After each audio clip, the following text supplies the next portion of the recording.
दोस्तों जय हिंद, मैं हूं शम्स तबरीज और आप देख रहे हैं टाइम्स मील। पूरी दुनिया में गाजा और हमास की चर्चा हो रही है। एक साल से फलस्तीन में जिस तरीके से नरसंहार किया जा रहा है इसराइल के जरिए, उसका पूरा का पूरा समर्थन अमेरिका कर रहा है, ब्रिटेन जैसे देश कर रहे हैं, फ्रांस, इटली, जर्मनी जैसे देश खुलकर इसराइल का समर्थन कर रहे हैं। गाहे बगाहे थोड़ा बहुत कहीं पर ये अगर अपने कदम पीछे भी खींचते हैं तो पूरी तरीके से इसराइल का समर्थन करने से इनकार नहीं करते। खासकर अमेरिका पूरी तरीके से इसराइल के आगे नतमस्तक है। लेकिन सबसे हैरानी की बात यह है कि जो फलस्तीन अरब का एक बहुत बड़ा हिस्सा है, उस फलस्तीन के लिए अरब वाले आखिर क्या कर रहे हैं। सऊदी अरब का स्टैंड पूरी दुनिया को मालूम है कि वो अमेरिका परस्त है। क्यों अमेरिका परस्त है, इस बारे में कोई ठोस जवाब नहीं है। यूएई की वही हाल है, कतर का वही हाल है। जॉर्डन तो बिल्कुल खुल करके इसराइल परस्त हो चुका है और खुलकर ईरान के जरिए किए गए हमलों का बचाव करने के लिए भी जॉर्डन एक टांग पर खड़ा है। आखिर इसकी क्या वजह है? तो इस सब की दुखती रग है इनकी जासूसी।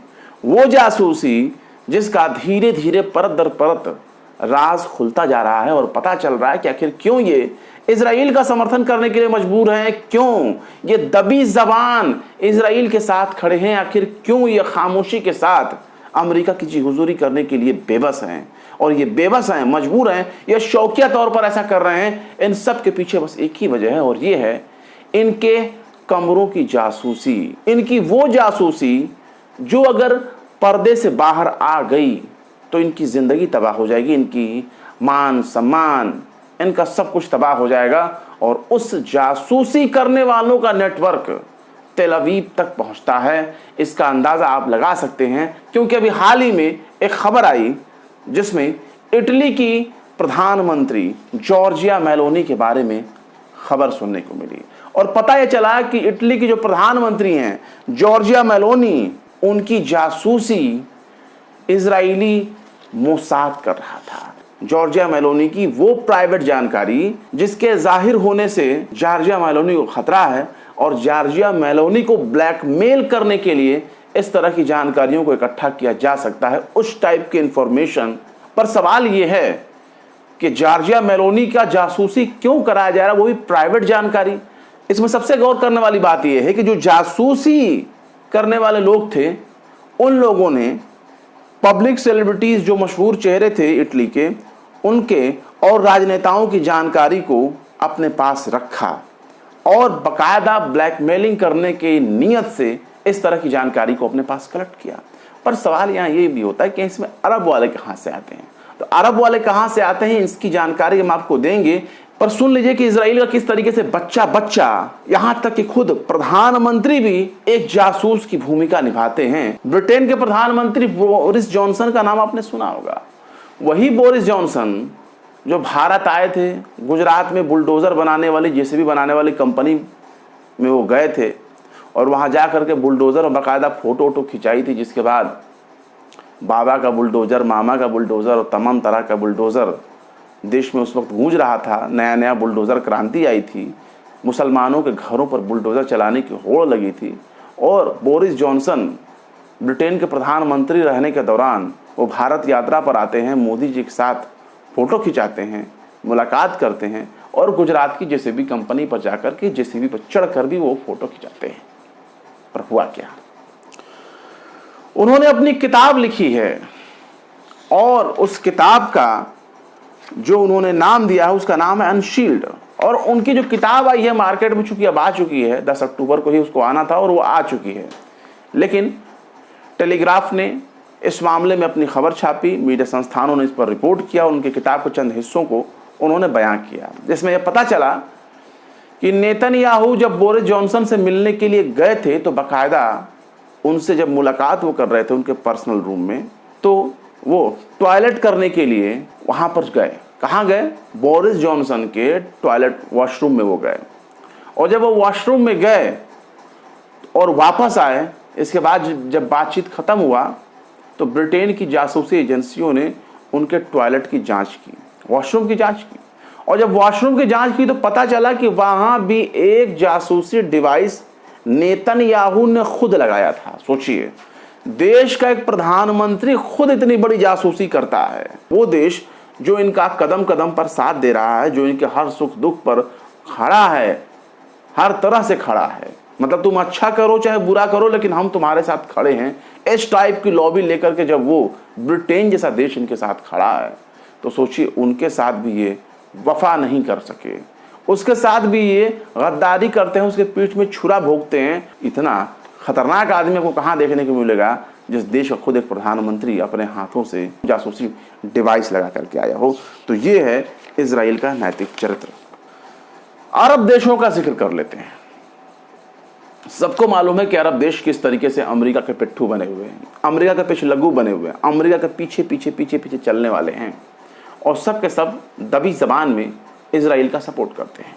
चाहे फ़लस्तीन में एक आदमी मारा जाए, 1000 मारा जाए, या 1 लाख मारा जाए, या 10 लाख लोग मारे जाएं, इनको कोई फ़र्क नहीं पड़ता, क्योंकि ये वही करते हैं जो पश्चिमी देश चाहते हैं, और पश्चिमी देश इनको टूल्स की तरह यूज़ करते हैं। क्यों यूज़ करते हैं इसका भी अंदाज़ा आप लगा सकते हैं कि हो सकता है मे भी जासूसी कांड हो, कोई ना कोई ऐसी सीडी उनके पास हो, कोई ना कोई ऐसा टेप उनके पास हो, कोई ना कोई ऐसा डॉक्यूमेंट उनके पास हो जासूसों के पास, या कोई ना कोई ऐसी खुफिया जानकारी ज़रूर हो जिसके बाहर आने से बड़ी बड़ी हुकूमतें डोल जाएंगी, उनकी कुर्सी हिल जाएंगी, और वो नेता बेइज्जत हो जाएंगे, बदनाम हो जाएंगे, या फिर वो खुदकुशी कर लेंगे।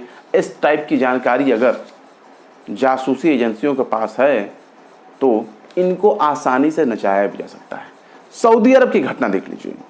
2018 में खबर आती है कि सऊदी अरब में इजरायली एजेंसी मोसाद के लिए जासूसी करने के आरोप में जॉर्डन के 2 लोगों को गिरफ्तार किया गया, यानी 2 अरब के ही लोगों को गिरफ्तार किया गया। उन पर बाकायदा मुकदमा भी चलाना शुरू कर दिया गया, मुकदमा चलाया गया बाकायदा। और सऊदी अरब की खुफिया जानकारी हासिल करने वाले मोसाद के एजेंट आखिर सऊदी अरब में कैसे पहुंचे, वहाँ तक उनको की रसाई कैसे हुई, इस बारे में अलग की बात है। लेकिन आप इतना अंदाज़ा लगाने के लिए काफ़ी हैं, सऊदी के राजा हों या फिर सऊदी के शहजादे हों, वो अमेरिका को बहुत प्यार करते हैं। उन्होंने तो बाकायदा इजराइल के लिए शर्तें भी रख रखी है कि भाई साहब तुम फ़लस्तीन को एक स्टेट के तौर पर मान्यता दो, हम तुमको गले से लगा लेंगे, तुम्हें अपने सीने से लगा लेंगे। इस टाइप का प्यार इजराइल के लिए दिखाया जा रहा है। पर सवाल है कि आखिर इनके कौन से राज इजराइल के हाथ में हैं जो ये उसे गले लगाने के लिए मतवाले हुए हो रहे हैं। अभी हाल ही में खबर आई कि हथियारों से भरा एक बहुत बड़ा शिप दुनिया के कई देशों ने अपने यहाँ ठहरने से मना कर दिया, लेकिन वही शिप जो है वो मिस्र के समंदरी इलाके में नज़र आता है, और मिस्र के बंदरगाह पर वो ठहर करके वहाँ से गुजरता है। क्या ऐसा कोई राज मिस्र के प्रधानमंत्री, राष्ट्रपति, उनके नेताओं की जानकारी इजरायली एजेंसी मोसाद के पास है? खोजने पर आप मीडिया रिपोर्ट्स में कुछ न कुछ तो पा ही जाएंगे, जिससे पता चलेगा कि मिस्र आखिर क्यों इजराइल का साथ देने के लिए मजबूर है, आखिर क्यों जॉर्डन के राजा किंग अब्दुल्ला II वो इजराइल की मदद करने के लिए आतुर हैं, क्यों, उसके भी पीछे एक वजह है। हारेट्स की एक खबर देख लीजिए, इजरायली समाचार पत्र है, हारेट्स न्यूज़पेपर है, बड़ा पुराना मोतबर माना जाता है पूरे इजराइल में और मिडिल ईस्ट में। उसने अपने एक खबर में बताया था 2022 में कि मोसाद के एजेंट जॉर्डन के किंग की मां के पास तक पहुंच गए थे, मतलब वहां तक ये फैसिलिटी हासिल कर चुके थे कि जॉर्डन के जो किंग हैं उनकी वालदा तक ये अपना पहुंच हासिल कर चुके थे। तो जो राजा के मां तक पहुंच सकते हैं, क्या वो राजा तक नहीं पहुंच सके होंगे? आखिर क्या वजह है कि जॉर्डन के नेता, जॉर्डन के किंग वो इजराइल के आगे नतमस्तक हैं, अमेरिका के आगे नतमस्तक हैं, और वो दोनों के साथ मिलने के लिए बेताब रहते हैं। और जिस तरीके से तस्वीरें उनके सामने आती है, आप इन तस्वीरों में देख सकते हैं कि वो जॉर्डन के राजा जो हैं, वो नेतन्याहू हों, जो बाइडन हों, कोई भी नेता हो, उनके साथ कितने खुशी खुशी पेश आते हैं। ये बड़ी गौर करने वाली बात ये है। आखिर ऐसी कौन सी मजबूरी है जॉर्डन किंग की जो अमेरिका और इजराइल की मदद करते हैं? गौर करने वाली बात यह है कि इन्होंने थोड़े मोड़े लोगों की जासूसी नहीं की। ईरान के जो खुफिया विभाग के चीफ थे वो खुद इजराइल का जासूस, और इस बात का खुलासा किया है पूर्व राष्ट्रपति, उनका नाम है अहमदीनेजाद। और अहमदीनेजाद ने अपने बयान में बताया है ईरान का जो खुफिया हेड है वो खुद इजराइल के लिए जासूसी करता था, और यानी जो जानकारी उसे इजराइल की निकाल करके ईरान को देनी चाहिए थी वो खुद ईरान की जानकारियां इजराइल को दे रहा था। इसके अलावा कई परमाणु वैज्ञानिकों की हत्या भी हो चुकी है, कई बड़े नेताओं की हत्या हो चुकी है मेडिकल फील्ड के, खासकर मोहसिन फ़खरीज़ादे जो न्यूक्लियर प्रोग्राम लीड किया करते थे, उनकी भी कत्ल कर दिया गया रहस्यमयी ढंग से। और जिस तरह से कत्ल किया गया उसके लिए भी मोसाद को जिम्मेदार ठहराया जाता है कि मोसाद ने ही इस घटना को अंजाम दिया, पर यह बात तो कुछ नहीं, ये तो मुस्लिम देश थे।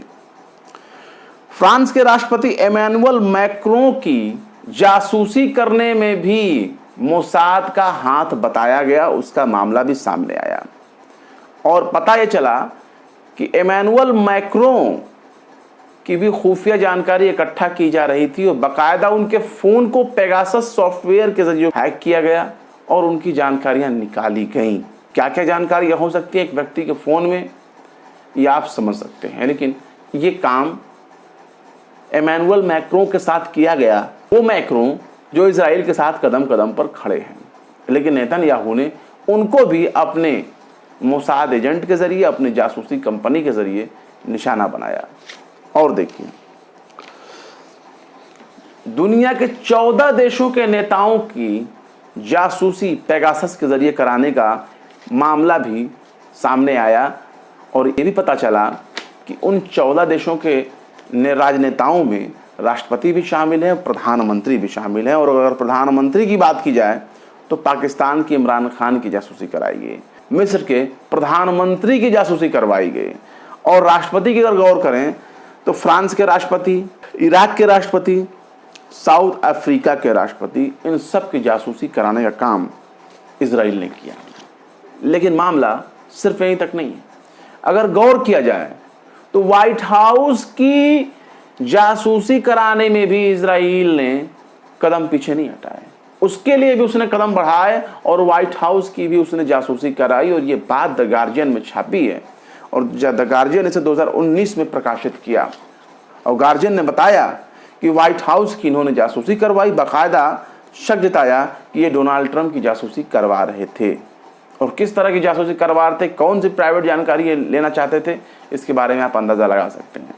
मतलब इतना समर्थन करने वाले व्यक्ति की भी ये जासूसी करवा रहे हैं, ऐसा कोई सगा नहीं जिसको इन्होंने ठगा नहीं, वो हाल हो गया। इसके अलावा आप देख लीजिए, इटली में 4 लोगों को गिरफ्तार किया गया और दर्जनों लोगों पर जांच बैठा दी गई है, वो जांच के दायरे में है। बाकायदा जो प्रधानमंत्री जॉर्जिया मेलोनी हैं, उन्होंने ये कहा है कि साजिश जो है ये स्वीकार्य नहीं है, ये साजिश जो है ये नॉट एक्सेप्टेबल है और बाकायदा डेमोक्रेसी के लिए खतरा है, लोकतंत्र के लिए खतरा है। सोचिए, एक प्रधानमंत्री, एक देश के प्रधानमंत्री की जासूसी कराई जा रही है, वो भी निजी जानकारी निकाली जा रही है, वो जानकारी जिसके जरिए उन्हें मजबूर किया जा सकता है, जिसके जरिए उन्हें ब्लैकमेल किया जा सकता है। सोचिए ब्लैकमेल किस टाइप का। आपको याद होगा अभी हाल ही में लेबनान में जिस तरीके से इजराइल के हमले होने शुरू हुए, जॉर्जिया मेलोनी का भी बयान सामने आया। जिस तरीके से यूनिफिल यानी यूनाइटेड नेशन की जो पीस आर्मी है उसके ऊपर जब हमले हुए तो उस वक्त भी जॉर्जिया मेलोनी का बयान सामने आया। उन्होंने लेबनान का पक्ष लिया, खुलकर का पक्ष लिया। तो सोचिए आखिर ऐसी कौन सी जानकारी हो सकती है जो इजराइल हासिल करना चाहता है अपनी जासूसी एजेंसियों के जरिए और उनके जरिए ब्लैकमेल करके जॉर्जिया मेलोनी से अपने कुछ ना कुछ काम निकलवाना चाहता है। कौन सी जानकारी हो सकती है। पर बात यहां सिर्फ यहीं तक नहीं है। आपको याद होगा टेलीग्राम के संस्थापक और टेलीग्राम के जो सीईओ हैं पॉवेल डुरो, उनको फ्रांस के अंदर गिरफ्तार कर लिया गया, अरेस्ट किया गया। बाद में जमानत पर वो छूटे भारी भरकम शर्तों के साथ। पर जो उनको गिरफ्तार कराया गया वो भी एक मोसाद का एजेंट के जरिए गिरफ्तार किया गया और कहा जाता है कि वो महिला स्पाई थी, लेडी थी, वो एक लड़की थी जो गर्लफ्रेंड के तौर पर इनकी जिंदगी में आती है और इनको झांसे में लेती है अपने, और उसको फ्रांस में मिलने के लिए बुलाती है। और जैसे ही पॉवेल डुरो साहब फ्रांस पहुंचते हैं, जैसे उनकी फ़्लाइट लैंड करती है, उनको गिरफ्तार करके जेल में डाल दिया जाता है। तो ये मोसाद की एजेंसी है और उसके कारनामे हैं कि ये किस तरीके से अपने काम को करने के लिए मजबूर कर सकती है। सबको मालूम है कि टेलीग्राम का यूज़ जो है इस वक्त मिडल ईस्ट में बड़े पैमाने पर होता है, और मिडल ईस्ट में इंफॉर्मेशन एक दूसरे से शेयर करने के लिए, इंटरनेट पर शेयर करने के लिए भी टेलीग्राम चैनलों का इस्तेमाल किया जाता है। हमास हो, हिजबुल्लाह हो, हुती हो, इनके ज़रिए जो इंफॉर्मेशन गज़ा से भी बाहर आती है, जो लेबनान से बाहर आती है, वो टेलीग्राम के ज़रिए ही ये बाहर आती है। बहुत सी जानकारियाँ ऐसी हैं जो इजराइल छुपाना चाहता है, लेकिन टेलीग्राम के ज़रिए वो बाहर जाहिर हो जाती है। इसलिए भी माना जाता है कि पॉवेल डुरो को मजबूर किया गया अपनी शर्तों पर नचाने के लिए। उनको अपनी एक महिला जासूस के ज़रिए फंसाया गया और गिरफ्तार करवाया गया। हालांकि ये तो कुछ भी नहीं है। पेजर अटैक आपने लेबनान में सुना होगा। लेबनान में 5000 पेजर्स जो यूज़ किए जाते हैं लेबनान में हेल्थ एम्प्लॉयज़ के ज़रिए और बड़े पैमाने पर पब्लिक सेक्टर में, उस पेजर्स में ब्लास्ट करने का काम भी मोसाद के ज़रिए किया गया। और मोसाद की कंपनियों ने ही, यानी इजरायली कंपनियों ने ही उसमें विस्फोटक लगाया, और विस्फोटक लगा करके हज़ारों लोगों को ज़ख्मी कर दिया गया, बहुत से लोगों को मौत हो गई। ये सब काम पेजर्स में ब्लास्ट करके अंजाम दिया गया। कोई बहुत बड़ा फ़ायदा नहीं हुआ। पर गौर करिए, जासूसी नेटवर्क का निज़ाम कहाँ तक फैला हुआ है और कौन कौन है जो नेतन्याहू के जाल में फंसने से बच रहा है, और कौन कौन से लोग हैं जो फंसे हुए हैं, इसका अंदाज़ा आप लगा सकते हैं। लेकिन गौर किया जाए तो हमास के सुप्रीम लीडर इस्माइल हानिया का कत्ल भी मोसाद के एजेंटों के ज़रिए अंजाम दिया गया। यही नहीं, हसन नसरुल्लाह, जिनको हिजबुल्लाह का चीफ कहा जाता था, उनको हलाक करने का काम मोसाद के ज़रिए किया गया। यानी दुनिया में कुछ भी सेफ नहीं है अगर वो इंटरनेट के ज़रिए, अगर इंटरनेट नहीं भी है तो ये जासूसी का निज़ाम इतना सॉलिड नेटवर्क लेकर के चलता है कि दुश्मन को पता ही नहीं चलता कि उसके घर में कौन है, उसके किचन में कौन है, खासकर उसके बेडरूम में कौन है, उसके टॉयलेट में कौन है। ये सारी जानकारियाँ मोसाद के पास पहुँचती है। और मोसाद कैसे दुनिया भर के देशों को अपनी उंगलियों पर नचाता है, यानी इजराइल अपनी उंगलियों पर नचाता है, उसकी एक ताज़ा मिसाल है इटली की प्रधानमंत्री जॉर्जिया मेलोनी। जॉर्जिया मेलोनी बहुत ही फेमस प्रधानमंत्री हैं और काफ़ी खुश मिजाज मानी जाती हैं, और जिस तरीके से वो दूसरे देशों के नेताओं के साथ मिलती हैं, भारत में भी काफ़ी प्रचलित हैं। मोदी जी के साथ भी उनकी बहुत सी सेल्फी, बहुत सी तस्वीरें आ चुकी हैं, जिसका हमारे देश का सबसे बड़ा सभ्य समाज भी अच्छे से स्वागत करता है और एक्सेप्ट करता है। इसके साथ ही आप गौर करें तो दुनिया के बहुत से देश ऐसे हैं जिनका इजराइल से साथ कोई सीधा रिलेशन नहीं है, लेकिन इसके बावजूद भी वो आंख मूंद कर इजराइल का साथ देने के लिए मजबूर हैं। उन देशों के लोग और वो देश के नेता खुद दिन रात इजराइल का गाना गाते रहते हैं, इजराइल की डफली बजाते रहते हैं। आखिर इस चरण वंदना के पीछे का राज क्या है? कहीं ऐसा तो नहीं कि उन देशों के नेताओं के खुफिया राज भी उनके हाथ में आ चुके हैं, जिसके डर से वो देश इजराइल की आंख बंद करके मदद कर रहे हैं? कुछ तो राज है। आपने फातह फ़लस्तीन, फातह सिफ़ीन, सलाहुद्दीन अय्यूबी का नाम ज़रूर सुना होगा। उन्हें हज़रत सलाहुद्दीन अय्यूबी के नाम से जाना जाता है। और सलाहुद्दीन अय्यूबी अरब जगत के, या यूँ कहें कि मुस्लिम जगत के एक ऐसे वर्ल्ड लीडर के तौर पर जाने जाते हैं जिन्होंने फ़लस्तीन फतह की थी, जिनके दौर में मुसलमानों के हाथ में फ़लस्तीन आई और उन्होंने फ़लस्तीन फतह करके मुसलमानों के हाथ में थमाया। आज भी मुस्लिम कौम इस बात का इंतज़ार कर रही है कि कोई ना कोई उमर दोबारा आए, कोई ना कोई सलाहुद्दीन दोबारा उनकी ज़िंदगी में आए जो फ़लस्तीन को आज़ाद करा सके, जेरूसलम को वापस हासिल कर सके। लेकिन उन्हीं सलाहुद्दीन अय्यूबी की अगर आप ज़िंदगी सवाना उम्री अगर आप पढ़ेंगे तो आपको पता चलेगा कि जासूसों का उन्होंने क्या अंजाम दिया था और उनके दौर में किस तरीके से जासूसी के नए नए पैटर्न देखने को मिले, तरीके देखने को मिले, हरबे देखने को मिले। सलाहुद्दीन अय्यूबी ने एक बार एक मस्जिद के इमाम के बारे में बहुत ही अच्छी खासी बातें सुनी और वो बड़ा प्रभावित हुए कि आखिर कौन सा ऐसा इमाम है जो इतनी अच्छी तकरीर करता है और मुसलमानों को फ़लस्तीन का सपना देखने से दूर हटाता है।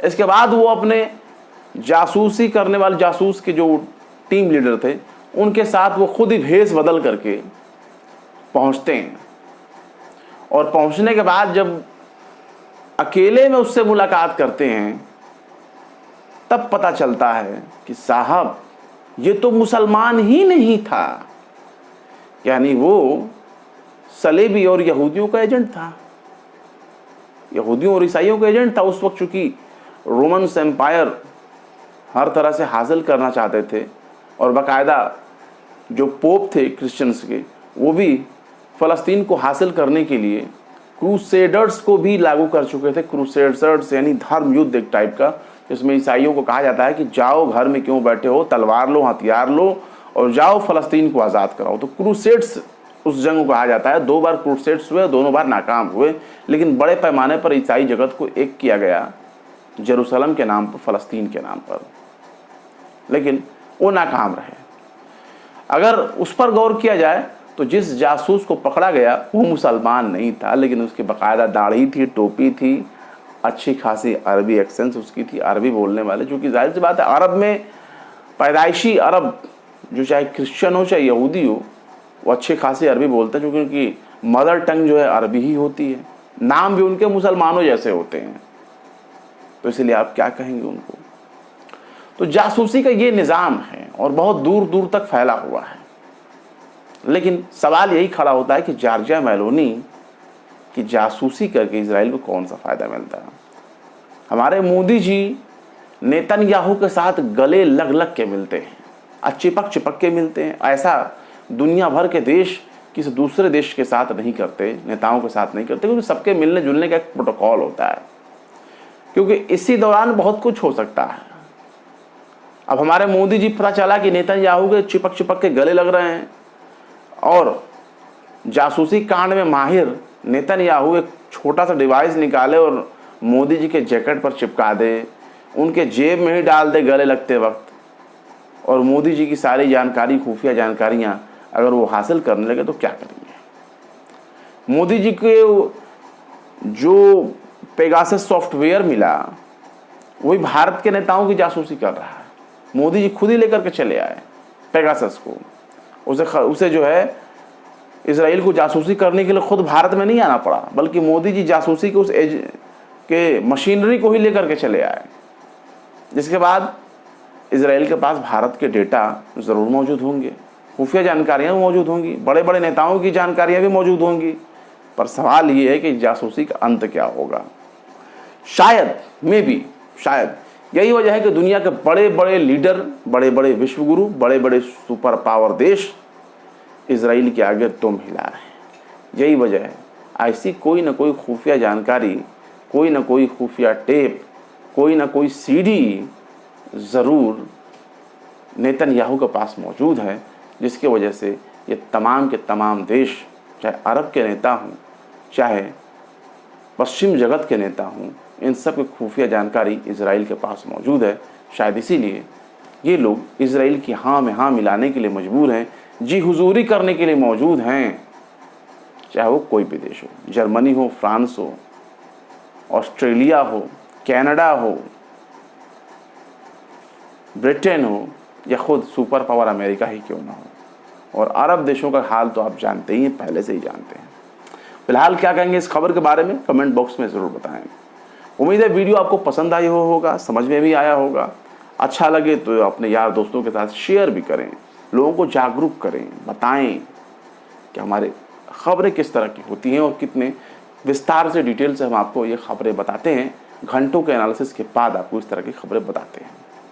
फिलहाल जिन लोगों ने हमारे चैनल को सब्सक्राइब नहीं किया वो हमारे चैनल को सब्सक्राइब कर लें, लाइक कर दें, और सब्सक्राइब करते वक्त बेल आइकन घंटी वाला बटन भी ज़रूर दबा दें, ताकि आपको हमारे चैनल पर आने वाले नए वीडियो की नोटिफिकेशन मिल जाया करे। बहुत से लोग हमारे चैनल के वीडियोज़ को देखते हैं, लाइक भी करते हैं, शेयर भी करते हैं, बट खुद सब्सक्राइब नहीं करते। इस बात का शिकवा थोड़ा सा हमें है, मलाल है कि हमारे दर्शक हमारे साथ ऐसा क्यों कर रहे हैं। वीडियोज़ को देखते हैं बट सब्सक्राइब न करना, ये शायद हमारे साथ ज़्यादती होगी जनाब। तो प्लीज़ आप चैनल को सब्सक्राइब कर दें और बेल आइकन घंटी वाला बटन भी दबा दें। फिर मिलते हैं किसी और वीडियो में एक नई खबर के साथ। शम्स तबरेज को दीजिए इजाजत। जय हिंद। अगर अभी तक आपने हमारे चैनल टाइम्स मेल को सब्सक्राइब नहीं किया है तो जल्दी से सब्सक्राइब कर दें और बेल आइकन भी प्रेस कर दें।